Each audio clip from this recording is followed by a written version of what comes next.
अस्सलाम वालेकुम and a very good morning to all of you. क्योंकि हमारे इस पैनल में मेहमान जो हैं वो मुख्तलिफ़ ममालिक से आए हैं तो मैं ज़्यादा गुफ्तगू अंग्रेज़ी में करूँगा तो इसके लिए माज़रत कुछ बातें उर्दू में भी करेंगे. My name is Usama Khilji and I'm the moderator for this session today. And the title of the session is Artificial Intelligence and Social Media, the New Face of Disinformation.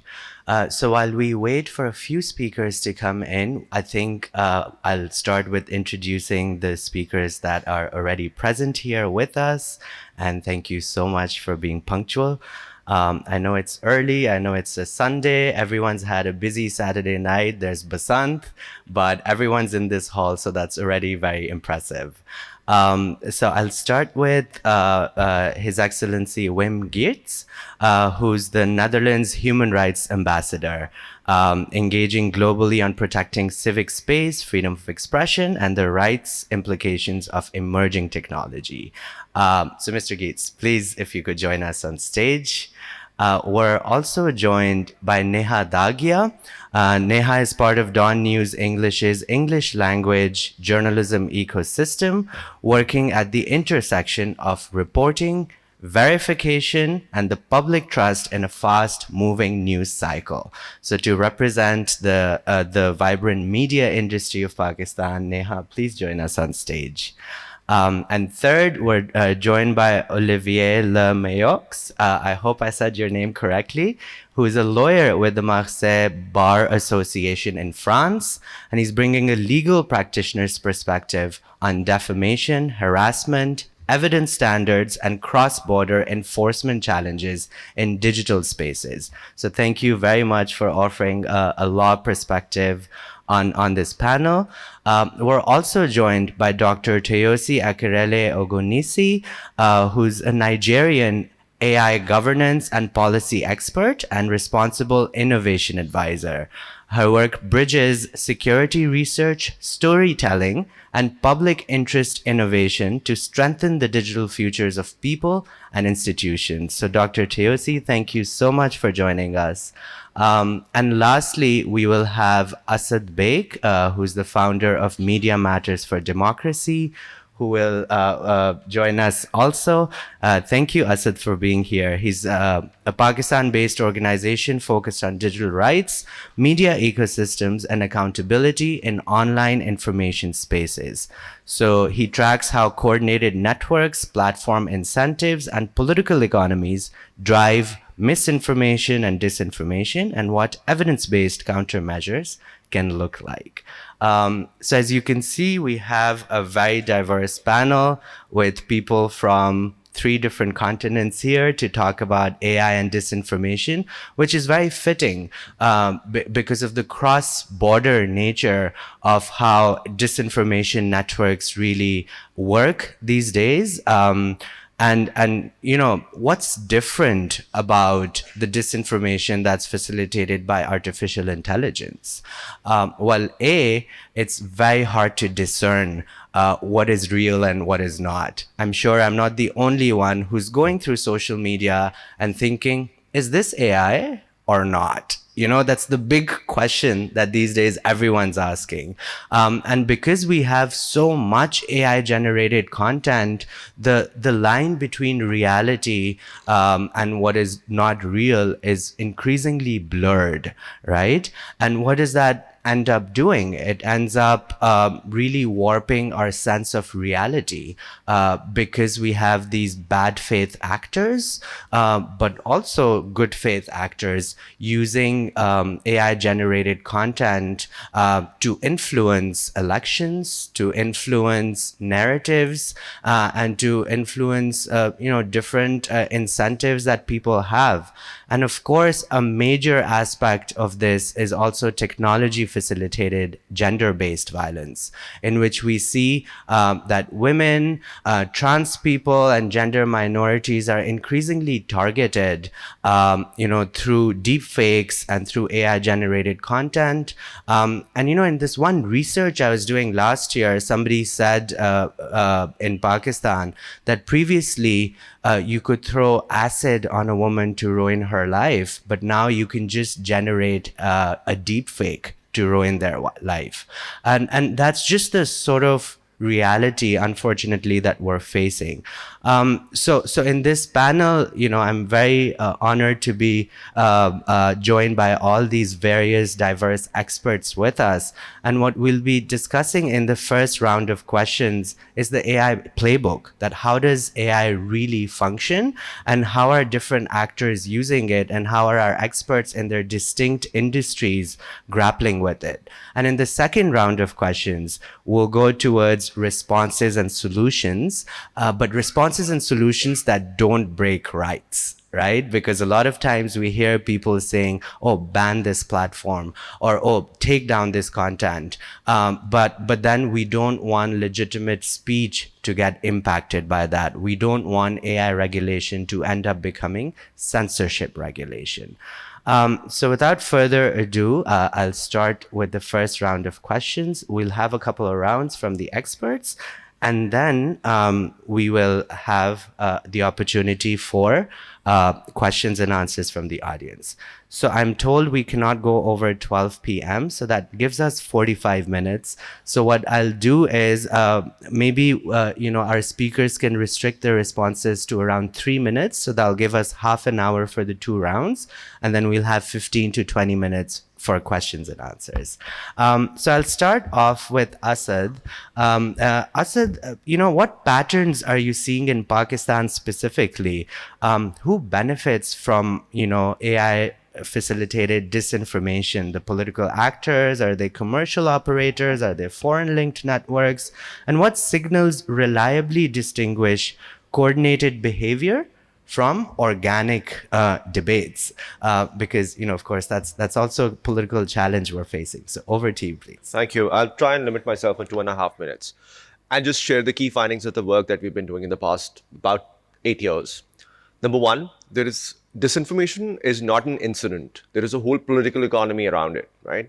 And we've seen this in the elections, the US elections of 2016, where in Macedonia, people who were creating US targeted disinformation, they were earning anywhere from $1,000 to $30,000 per month for the content that they were creating, right? So once again, a full political economy around it. We saw the same thing in 2018 elections in Pakistan and, the late elections in Pakistan as well, right? Wherein there are troll networks. Usama, you mentioned a list of kind of stakeholders or groups. All of them are involved, right? There are commercial entities, there are political entities, there are people who want to spread disinformation just out of the sake of kind of views or clicks and whatnot, right? So the point is that all of this, it's not incidental, it's very much by design. And the people who are doing it, rest assured, they're earning quite a bit from it. That's number one. Number two, the AI generated part is very interesting, right? So certainly we are worried about the AI generated content and videos. And somehow you rightly pointed out, it's very easy for anybody to make any videos, not just like a woman. Imagine a person of a vulnerable community in Pakistan, right? Saying something that they're not supposed to say. And that kind of video getting viral. So yes, disastrous. But once again, the AI-powered timelines have been there for a while. So the only concern in disinformation is not just about the AI-based generated disinformation, but also the timelines that are AI-powered and kind of spreading hate and amplifying hate. We've seen this in Rohingya, for instance, in the case of Facebook and their involvement, right? The UN investigation pointed that out. Similarly, we've seen this in the elections in Bangladesh most recently, right? Where the disinformation was generated through AI, yes, but the timelines which are powered by AI themselves, right? The timelines that we constantly use in our daily life, they're also spreading hate and disinformation. And last point, Usama, there are multiple researchers, most recently by Washington Post, which has uncovered that for every 5 likes, the equivalent of every 5 likes is 1 angry emoji.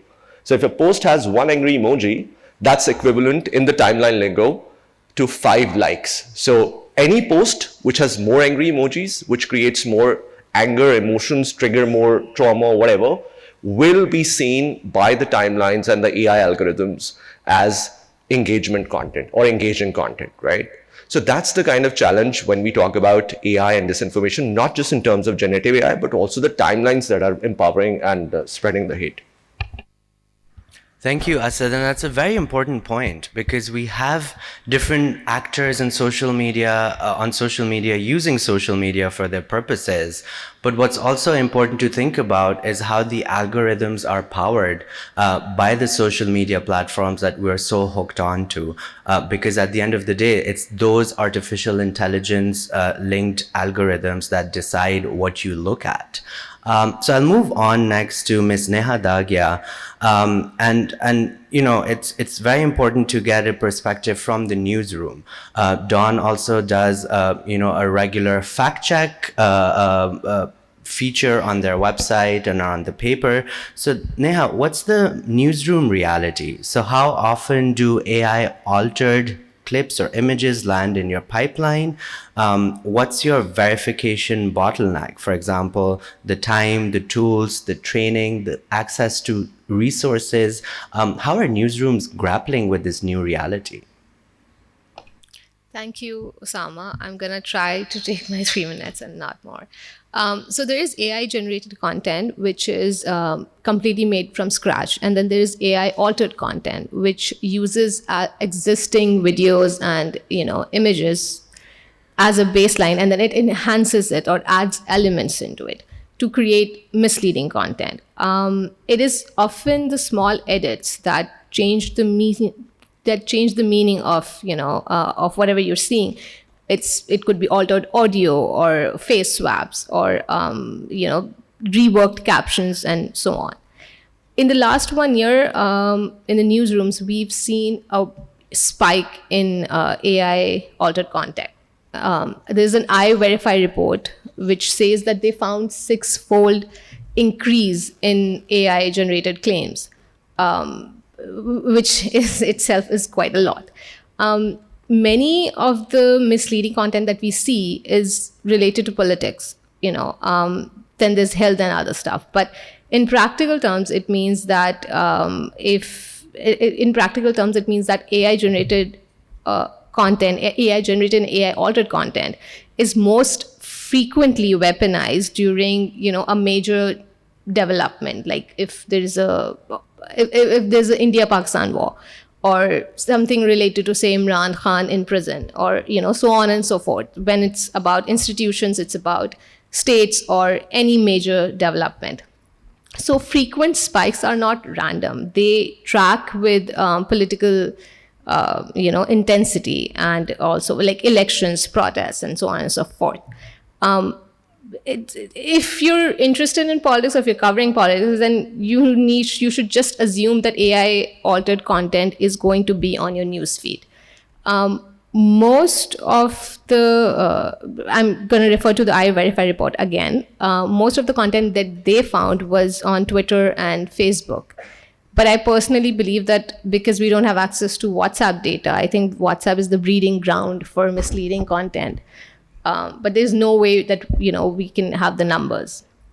But when you're talking about why the AI content, you know, is out there, we also understand because the engagement on AI altered content is insane. It's millions of views because most of the time that content is something that people want to see or want to believe, you know. And if it aligns with your confirmation bias, then you are more likely to spread it, you know, further without checking it. Even if it seems off to you, but you agree with it, you would still forward it to, like, you know, 4 or 5 groups at least. Apart from that, when you talk about bottlenecks, the scale of AI content is itself a bottleneck, you know. Most of the newsrooms, not just in this country, but across the world, are short-staffed. So the capacity of newsrooms to verify claims is limited. And then you add another big constraint, which is time. Verification takes time but misinformation spreads instantly because, verification processes go editorial review, technical analysis, cross-checking sources. All of that take a minimum of maybe an hour or two. But so not way less longer than it takes to way spread longer. the content. Yes. And if you notice, the misleading content usually has millions of views, but the fact check would have around a couple hundred views, not more than that. So the virality of those claims and then the virality of the fact checks is also really, it's a big challenge. Yeah, but in some cases, what we've started noticing is sometimes, and depending on the actors that are involved, the fact check sometimes goes more viral, right? Yes, so you have that ability to depending on who the news is about, is also key. Absolutely. And another bottleneck that we face is the language, because most of the tools that we use to detect, fake and false news are in English. So, we kind of miss out on the Urdu claims that you see going around on Facebook, on WhatsApp, and so on. But the last point that I want to make is in the last 1 year, since we've seen the AI tech boom, we've also seen how real AI generated and AI altered content looks. Initially, we would look at something and be like, this looks off. Now we have to double check. A lot of times even we miss out on things that are AI generated. Recently, there's been AI generated impersonifications of Dawn website going around. And the last one was so real that it took me 2 glances to see, is it us? Or, is it actually like AI generated? So yeah, right now, what we're seeing is right now what we're seeing that the kind of, AI tools are there. It's just, they're designed to make content look so credible. No, thank you. And now we'll come to Mr. Ambassador Wim Geerts. From a diplomacy and a human rights lens, how are states adapting to this, new boom of AI generated disinformation, both as targets and potential responders? But very importantly, what are the red lines to avoid censorship? So on one side, we're trying to battle disinformation, but we also don't want to censor. So it'd be great to, hear what's happening, for example, in Europe. Thank you, Usama. Well, it starts with freedom of expression, of course. That's a priority in our foreign policy. And that includes also combating censorship and the criminalization of legitimate speech. It also includes promoting media freedom and promoting information integrity online, because free and public debate is a key element of any democracy grounded in the rule of law. In the Netherlands, we have a long tradition of this. And yes, open discussions can be very tough, but they are vital to any healthy democracy. What we also see, of course, is disinformation, manipulation of information, and that undermines democratic decision-making processes. It undermines the protection of human rights, such as the freedom of expression. It erodes public trust in institutions, media, and the rule of law. And that in turn fuels polarization and weakens social stability. And that has major consequences for international cooperation, for the international legal order. But we have to be cautious when addressing this issue, because we've seen various instances worldwide where online regulation, without clear checks and balances, were used to suppress freedom of expression. So legislation should not be misused for certain purposes. And in that context, we are concerned about the implementation of PICA. Protecting freedom of expression and the pluriform debate contribute to open, safe, secure, prosperous, and democratic societies. So we need strong, independent, pluralistic media. And let me turn to AI for a moment, Usama. Of course, it can be a force for the good, as you have indicated, but it can also be an enabling tool to spread disinformation at a far greater speed than we've ever seen before. And some algorithms are built in such a way that unreliable information spreads like wildfire. And what we're seeing today, for example, is the US right now, today, is a nation that is divided by algorithms. And we see generative video models that are making it increasingly difficult to distinguish between real and manipulated content, as the previous speaker said very well. And the very existence of those technologies erodes trust in content shared online. So what can we do, right? It's very difficult to establish an effective strategy, but the European Union, the EU, has adopted the Digital Services Act, the DSA, and it does three things. One, it obliges large online platforms to moderate online content. Two, also the companies have to apply transparency criteria. And three, it includes a supervisory system. It is being criticized right now by the US, but it's being applauded by civil society as the only tool to address disinformation with respect for freedom of expression. And we believe that it's of paramount importance that we work together with all stakeholders. It's a multi-stakeholder approach that we need. A collaborative effort from government, civil society and the private sector, where together we can develop the right strategy. We have no problem in and of itself with big tech making a lot of money. What we do have a problem with is that they're doing that at the expense of citizens. That should not be the case. So we need a multi-stakeholder approach to make sure that, yes, we have freedom of expression, and no, we don't want censorship, and we have to find the right balance. And we in the European Union believe that the Digital Securities Act is the right way to go. So for us, it's, regulate or die, if you like. We have to keep calm and enforce the Digital Securities Act. Thank you. Thank you for that clarity. And especially thank you for mentioning PICA, because we've seen how in Pakistan, PICA now turns 10 years old. And, I was involved when this law was being made in trying to explain to our government and especially the parliament the risks that, this poses.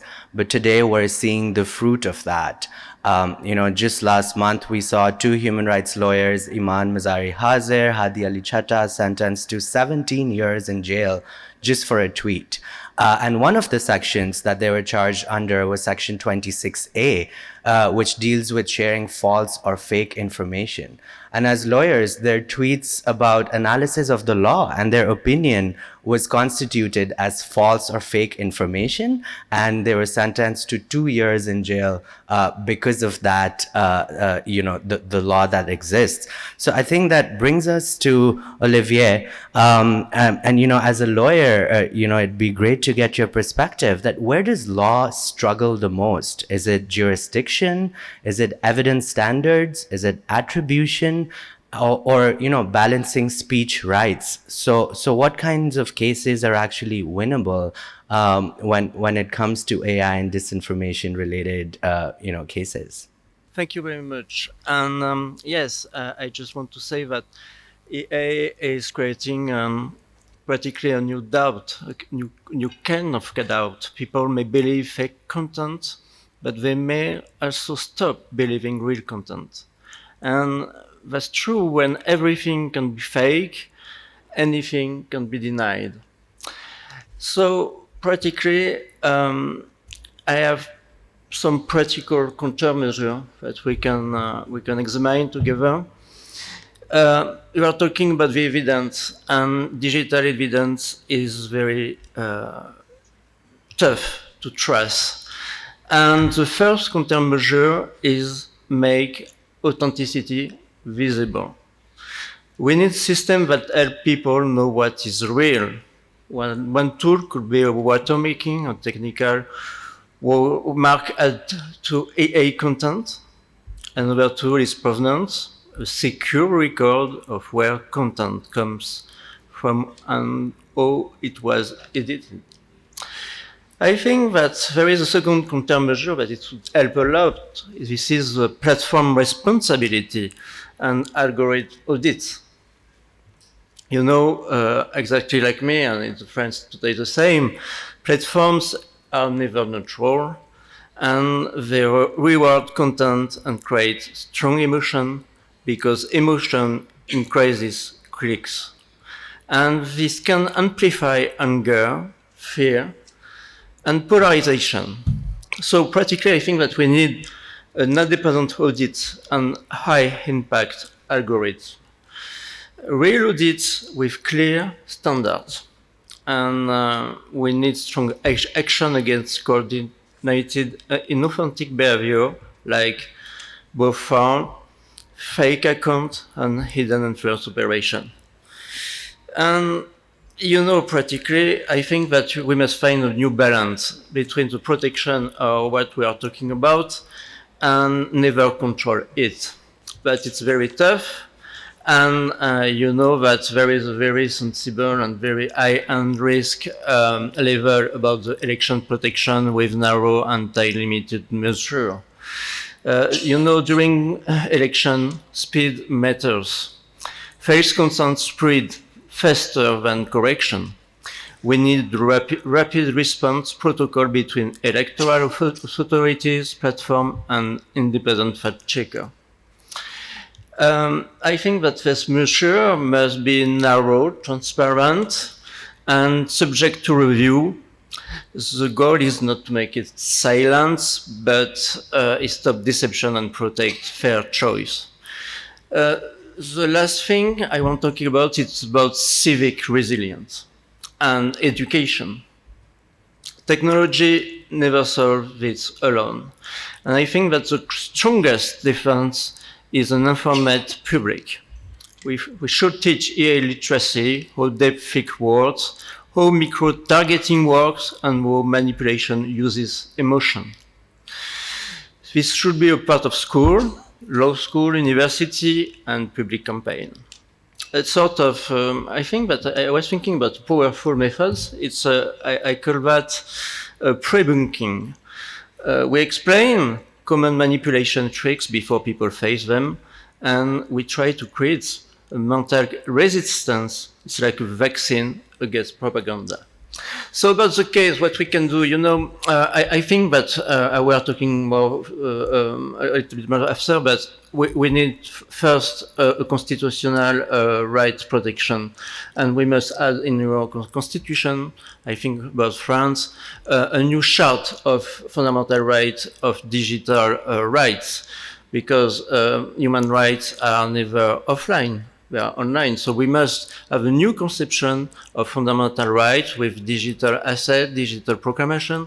And I think that we are not trying to explain everything to the political people because they are afraid of legislation. They are potentially accused of censorship.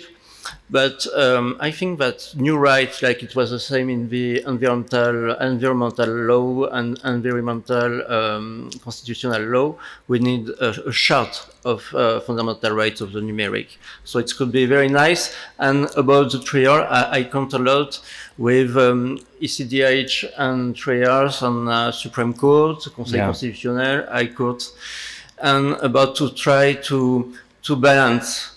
I think that is a question of measure and proportionality. No, thank you very much for that legal perspective. And I think your last point about proportionality is key because, you know, most countries around the world are signatory to the International Covenant on Civil and Political Rights. And Article 19 of the ICCPR talks about proportionality, legality, and necessity. And these are the three-part tests that any speech-related regulation must meet. I'll come next to Dr. Toyosi, and you've done a lot of work in Nigeria and in the region on community-based responses. So it'd be great to hear from you that how does AI disinformation exploit education gaps? Especially when we talk about the digital divide, where we have so many people who don't have the access or the skills or education to use technology. And then what are scalable interventions that can work beyond your urban elites that are part of these discussions most of the time? Thank you very much, Usama. I think for me, this is such an important subject matter to interrogate at a conference of this nature.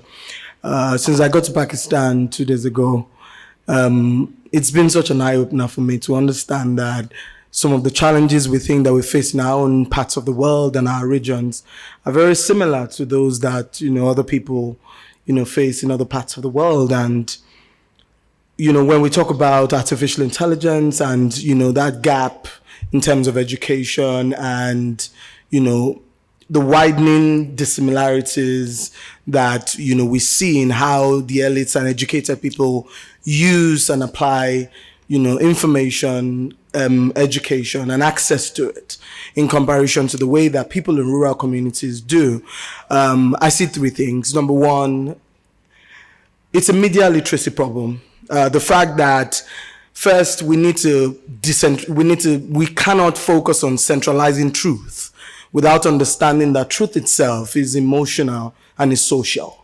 Human beings are not, cannot be limited to algorithms. We're emotional beings as human beings. So when we go to social media and see information that favors our candidates during elections, we naturally amplify such information before we start to think about the implication of that information. So we must understand that, when there's very limited exposure to the understanding of algorithms and deep fakes and synthetic, text and information, people are naturally, going to make the wrong decisions. And as a lawyer myself, part of the things that I consistently worry about is, while ignorance is not an excuse under the law, how do you apply legislation in an environment where people are predominantly ignorant about their actions? I take Nigeria for, as an example. There are very highly urban, elite-dominated context environments in Nigeria, and then you have hugely rural, the backwaters of Nigeria. And a lot of people use AI without knowing that they're using AI. A lot of people are compromising their data in public spaces on WhatsApp, on Twitter, on Facebook, and TikTok without even knowing that, they're giving out information that is precarious to them, that people can simply pick and, alter and manipulate to their own detriment. And so it is very, very important for us to think about even the intergenerational disconnect within our educational institutions. So think about the generation that focus on using AI in the world today. They are the Gen Zs and the Gen Alphas. And they're the ones who have a lot of time on their hands. They are 25 and below. They have mobile phones, very limited, responsibility. And they're consistently on social media, ready to retweet anything. They're the ones that are consistently recruited as troll farms by politicians to be able to use, AI-generated content or AI-altered content to intimidate and bait opposing figures during elections. And so when you think about the fact that these young people are in huge numbers, and then their lecturers in the universities are struggling with using computers, using Fortran and those old, level software when this generation are already in Python, R, Kotlin and all. That's first, some of the issues that we need to identify, interrogate and tackle immediately. The second is a language divide. In Nigeria, for example, there's 779 local governments, several languages across 36 different states of the country. Now, most of the infrastructure that is used to, that are used to fact check information, and infrastructure that sort of you would describe as digitally safe resources that will help people verify information, are designed and created in global elite language, English language, French language. And I'm asking myself that in my mother's village in Iloro Ekiti, how many people understand English language, even though they are on what our old mothers describe as WhatsApp? Right? So they're constantly sharing information. In fact, there's a joke about the way our mothers quickly receive information and forward it immediately without even, processing the content of the message. And I know a lot of our, senior citizens can relate with that. So the language divide is a problem. We need to understand that information is consistently shared on social media platforms, in local dialects, in audio, voice notes, in quick formats that do not in any way align with context specific verification systems that we in this room can subject ourselves to. And I see so many people nodding when you mention the mothers, right? Because our mothers are informal news sources, if you like, and people depend, well, excluding myself, I'm a young mom, but I'm a Gen Z mom.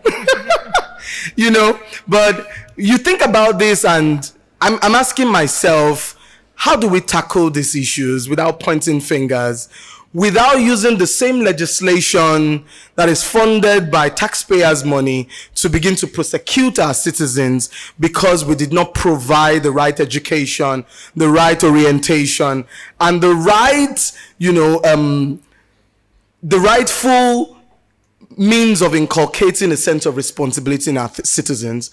The third thing that I want to talk about is access symmetries.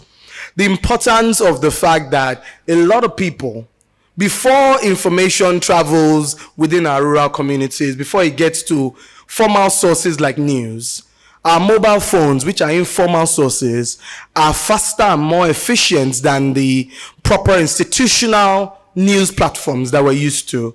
So before, any major traditional news platform picks up any information to disseminate it, young people on social media have already shared it everywhere. And so you're asking yourself, these emotionally charged opinions travel faster than verification, processes. And so when we talk about artificial intelligence, the portion of it that I'm extremely passionate about is the governance, the ethics, and the policies that surround artificial intelligence, and the importance of ensuring that AI itself is inclusive.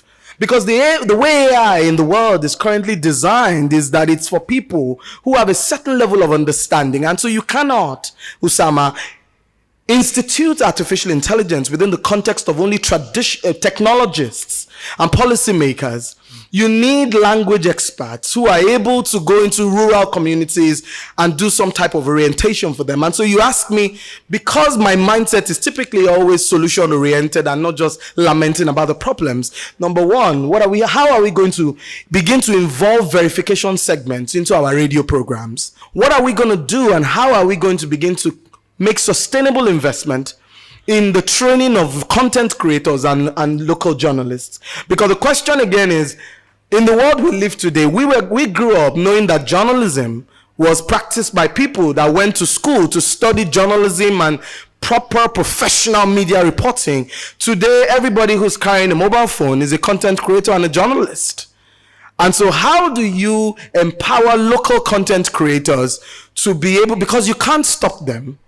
Absolutely. You can't stop them. So how do you, exactly. Yeah. So how do you empower local content creators, right, to be able to make sure that they do what is right and maintain professional standards? And finally, how do we begin to think about engaging with telecommunications companies on at least integrating zero-rated fact-checking processes, in their systems? Because these mobile phones are built based on their frameworks, their telecom services. You can't bypass them and share anything on WhatsApp or your mobile phone, and I think without a telecom service provider. Responsibility of companies, of businesses is critical in this stage. So now we only have 11 more minutes left. So I'm not going to go to the second round of questions because I think the panelists have done an excellent job into delving into the solutions that I wanted to get into already, but I also want to involve the audience. And I'll try to attempt some innovation, and what I'll try to do is, maybe if we get a question from the audience, I can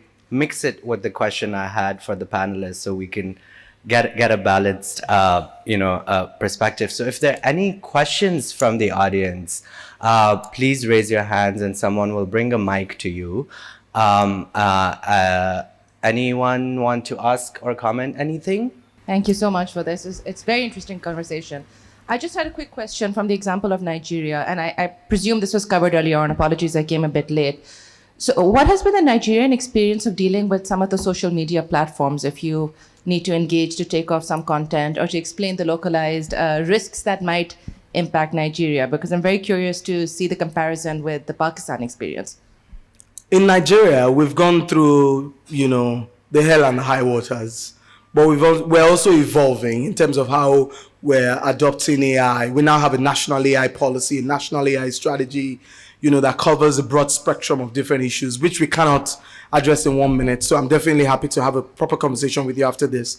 But first off, most of what we've been able to successfully do is that most of the big tech companies now have a base in Nigeria. And our government is consistently engaging with them to be able to balance out the fact that big tech, we're not going to chase away big tech companies or, put their investments at risk. But we also need to make sure that, the territorial integrity of the country in terms of the digital space is properly protected, our citizens are safe. We've gone through a Twitter ban a couple of years ago under the administration of the past, the immediate past president. But we also saw that young people were extremely resilient. Even when Twitter was banned, people will use VPN to boycott it and still use Twitter.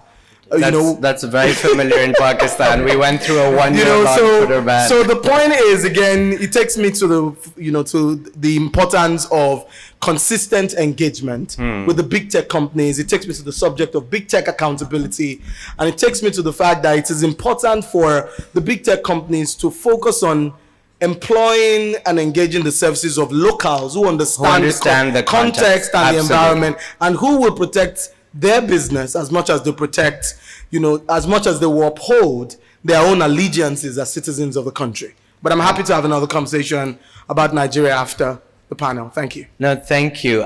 We have another question right here. Actually, my question is that what policies we should make to prevent data theft, specifically from Pakistani perspective? Yeah, maybe Asad, you can tackle that and couple it with your solutions, but 1 minute, I've been meaning please. to tackle that because Usama, this is important. Every time, and this is something that we've experienced for a while now. Every time we talk about disinformation, that conversation is kind of used to piggy bank on laws like PECA, for instance, and various others. So it's very important that we balance that out. Number one, you're talking about policies. Let me start by what policies don't work when it comes to disinformation.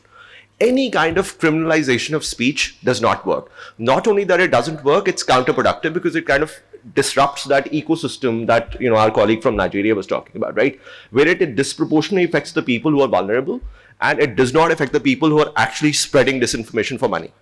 So any kind of criminalization, whenever it is done, that's counterproductive, number one. Number two, any kind of banning of platforms is also counterproductive, because when you ban, let's say, Twitter, then that conversation is going to not end, but move into more discrete spaces like Telegram groups, for instance, Signal groups and whatnot. It's not going to work. It's going to get much worse because then you won't be able to even see what is happening because you can't monitor those groups, right? Then, you talked about DSA. There might be problems about DSA, but that's one very good international example of what needs to be done when we talk about the platform accountability. Because the big tech, yes, they have the right to earn money, but they do not have the right to earn money spreading hate and causing chaos that they're currently doing to, let's say, in the countries in South Asia, not just South Asia, the European as well, right? And profit US, from it. Yes, and profit from it. And US, frankly speaking, should be the last country to criticize DSA because, well, let's talk about the fair competition. Now, obviously, we don't have time about that. But lastly, what works? Number one, platform accountability works. Number two, reporting on these things, the importance of media when you uncover investigations. We've done that, shown light on kind of, the people who are spreading hate and those actors and whatnot, they have pushed back in the past, right? And finally, and most importantly, doing away with any kind of criminalization on speech, be it criminal defamation, be it under PECA, or be it in any other form, because that is extremely counterproductive when it comes to disinformation, right? No, thank you. I think we have a question there from Sebastian. Thanks for a very interesting panel. I'm from the European Union delegation here in Pakistan. I just wanted to add that we also developed in headquarters, in complement to what Ambassador Geerts mentioned, some tools on misinformation and foreign information manipulations, including rapid alert system. So there are tools in place. We see AI both as an amplifier of issues, but also as part of the solutions in detecting patterns, analyzing large data sets. And we also work very much in this, on this matter here in Pakistan. And I would like to mention that in a couple of weeks, we will actually launch a call for proposals for projects of civil society that we will finance on freedom of expression that could also be part of these solutions. Thank you for that, Sebastian. I think I'll come to Ambassador Geerts and then Niha. Ambassador Geerts, connecting to what Sebastian said, there's a lot of international actors who are involved in working with different governments around the world. So how can international actors support without imposing imported regulation? Because oftentimes, what works in Europe may work really well because of European context and, the legal systems. How do we make sure that, we're not just importing foreign regulations, but ensuring that the local context in that sense does not go missing when legislation is done? Yeah, thanks very much, Usama. I fully agree. I think the essence here is that every country has to do what fits in their own context.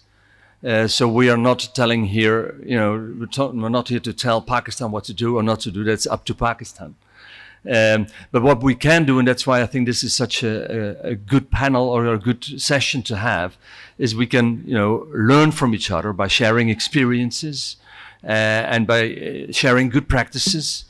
And again, what works in one country does not necessarily work the same way in another country.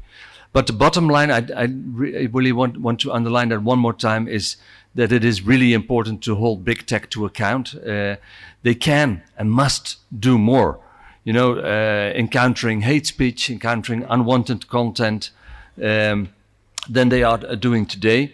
And one last example to underline that is you see the malignant disinformation, for example, that Russia is spreading when it comes to Ukraine, which undermines trust and undermines people's belief in objective facts, and is very destructive. So we need to be more effective in addressing that, and we believe that the Digital Services Act for us is a good way of doing that. No, thank you. And thank you for mentioning, the cross-border nature of disinformation. We have the Russia-Ukraine example. We have the Israeli genocide in Palestine, in which we've seen so much disinformation. We've seen how, locally in Pakistan, the spread of disinformation on so many issues is there. And similarly, we've seen how disinformation related to journalists, activists around the world is proliferating at such fast speeds. Niha, I think I'll come to you, and maybe you can quickly touch upon how newsrooms can integrate artificial intelligence. And we had this discussion yesterday where Niha said that we talk about the harms of artificial intelligence, but we also need to talk about how we can use it to improve our work. So in terms of newsrooms, if you could please illuminate us. Yeah. So we were discussing about, AI and how newsrooms can adapt. First of all, I think all newsrooms need to institutionalize permanent verification workflows. And that cannot be done alone. You need partnerships, because no one newsroom can kind of cater to the amount of, AI and misleading content that is spreading across social media. So partnerships with other newsrooms, partnerships with organizations like Asad's or iVerify and other organizations. But when it comes to AI, adopting AI, I think this side of the world is a bit far, I think we're behind, because last year, Reuters did an extensive coverage on it. They did a survey and they said 75% of newsrooms across 51 countries have adopted AI. And 80% of journalists use AI in one or the other form, and these are basic things that they do. For instance, Reuters uses AI for automation, breaking news and all of that. BBC does it to make content for multi-platforms. Bloomberg has its own LLM, and they do financial analysis, and so on and so forth. We already use AI tools to verify videos and photographs. Like there's Hive, there's TruthScan. There are multiple other AI tools that we use to, kind of verify AI-generated content. So I don't see why we cannot adapt AI and integrate it into our newsrooms. I understand that AI, there's this fear of AI, but AI can support a newsroom. It will never replace editorial judgment. It can help you draft. It can help you structure. It can provide those basic functions that take a lot of time, and it could streamline your workflow. And then yeah. you can produce more news Exactly. in that time. If right? you have AI support for backend, then journalists and news producers are left with more time to produce original content, like investigative pieces. Absolutely. Yeah. No, thank you. And I think just to end, I'll quickly come to Olivier, and maybe we can talk a bit about what a rights-respecting legal framework would look like to regulate disinformation or social media in general. Yes, you're totally right. And I think that it's impossible to create a Ministry of Verity and a Ministry of Truth. So particularly, I think that there is only one way. This is particularly a global reply. We try to do that in Europe with so many texts that we adopt, and it's good things. We try to do the same with the UNESCO. We try to do the same with the UN. And this is a global position that we need to go ahead. And the reality, and I'm glad to maybe shock you, but the truth, according to me, the truth is dead. And when I used to pledge in France, in criminal court, now usually we used to try to find some evidence, digital evidence, video, fingerprints, pictures, everything like that. And nowadays, it's totally impossible to be sure that photography or movies are totally true. And it's a legal proof, and practically we can build a fantastic file against you easily, and it makes me very worried. I think that we have to try to engage a sort of international group about treaties, and with 3 or 4 fundamental rights in common. The first right, it could be the right of transparency when EA shapes public life. This is a very important thing. And maybe very rights to explanation and contestation too, because we have a lack of transparency about it. And I will end with things that I feel very important. We are talking about territories, but we are going to the digital territories, and the personality, like the public right that each other we have the numeric rights too, that we are to discover together and maybe make it new again. And practically we have the right, I call that the human exception. We have to the right by the end for the high-end level case and high-end level decision. We must have the right to have examined the case by a human, because I think that in 10 years it will be a luxury to talk to a human. No, and I think truth as a commodity is become this big question where different actors are trying to claim it, where it's a public good rather than something that can be monopolized. So just to sum up, I think we have 7 main takeaways from this session, right? One, that our approaches in dealing with AI and social media have to be multi-stakeholder. So different sectors of society have to be involved rather than just the government deciding for everyone. Second, we need to, emphasize on accountability of tech platforms, that what technologies they're using and how they're acting, but also how their artificial intelligence algorithms are shaping